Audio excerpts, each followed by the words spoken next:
আসসালামু আলাইকুম গাইস। আপনারা প্রত্যেকেই মোটামুটি বিকাশ ব্যবহার করেন।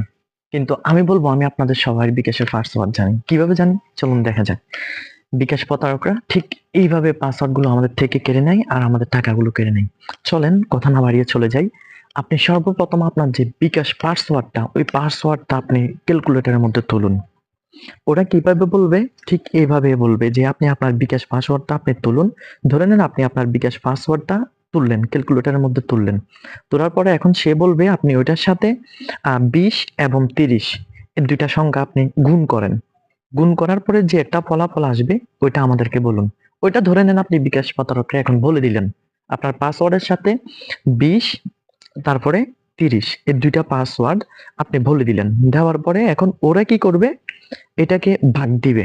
ভাগ দিবে কত দিয়ে? ২০ এবং ৩০ দিয়ে ভাগ দিবে।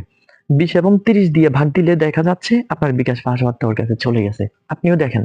আপনি সর্বপ্রথম আপনার বিকাশের সাথে, বিকাশ পিন নাম্বারের সাথে ওদের দেওয়া যে কোডটা এটাকে গুণ করবেন। করার পরে আবার ওইটাকে সমান করে ওইটাকে আপনি ভাগ করবেন। ওটা দিয়ে ভাগ করলে আপনার বিকাশ পাসওয়ার্ড চলে গেছে। তারপরে তারা কি করবে? আপনার মোবাইলে একটা ভেরিফাই পাঠাবে। বলবে যে ভেরিফাইটা বলুন। দ্রুত বলুন, দ্রুত বলুন। তখন আপনি ইমার্জেন্সি ভেরিফাইটা বলে দিবেন। ও পাসওয়ার্ড দিয়ে ঢুকবে। ঢুকে সাথে, সাথে আপনার বিকাশ থেকে টাকাগুলো নিয়ে যাবে।